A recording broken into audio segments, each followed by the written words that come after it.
ঢালিউডের জনপ্রিয় অভিনেত্রী শবনম বুবলী গত ঈদে দেওয়ালের দেশ ও মায়া দ্য লাভ সিনেমা দিয়ে আলোচিত হয়েছিলেন এই নায়িকা। সিনেমা ছাড়া ব্যক্তিগত জীবন নিয়েও বুবলীকে নিয়ে ভক্ত সমালোচকদের মধ্যে আলোচনা সমালোচনার তুঙ্গে। পাশাপাশি শাকিব খানের সাবেক স্ত্রী অপু বিশ্বাসের সঙ্গে বুবলীর পরোক্ষ রোষারসির সাক্ষী হন দর্শকেরা। সেই সুবাদে ক্যামেরার সামনে শাকিব খানের প্রসঙ্গ চলেই আসে। রাজকুমারের মতো এবার তুফান নিয়েও বুবলীকে প্রশ্ন করেছেন সাংবাদিকেরা।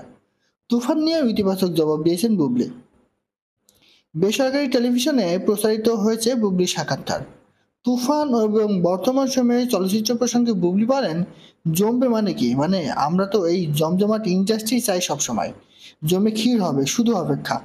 তুফানের টিজার কেমন দেখলো প্রশ্নের জবাবে বুবলী বলেন, খুব ভালো হয়েছে সত্যি। পুরো সাক্ষাৎকারে সামাজিক মাধ্যমে তাকে নিয়ে চলমান মন্তব্য এবং হেনস্থা নিয়ে কথা বলেন বুবলী। আর সামাজিক মাধ্যমে এসব কর্মকাণ্ডের জন্য আইনি পদক্ষেপও নিয়েছেন নায়িকা। ভাটারা থানায় করেছেন জিডি। এই প্রসঙ্গে অভিনেত্রীর ভাষ্য, অনেক সিনিয়র শিল্পী যারা কিনা এত নোংরাভাবে মিথ্যা কথা বলেন, তাদের প্রতি আসলে শটাও তখন থাকে না।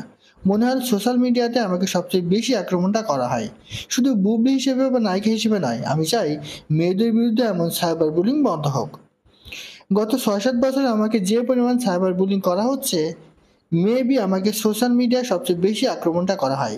হয়তোবা আমি এটা নিয়ে কখনো উচ্চবাচ্য করিনি, কথা বলিনি বলে অনেকেই সেটাকে সুযোগ হিসেবে নিয়েছেন। মিথ্যা ভিত্তিহীন বিষয়গুলো সমাজে ঘৃণা ছড়াচ্ছে।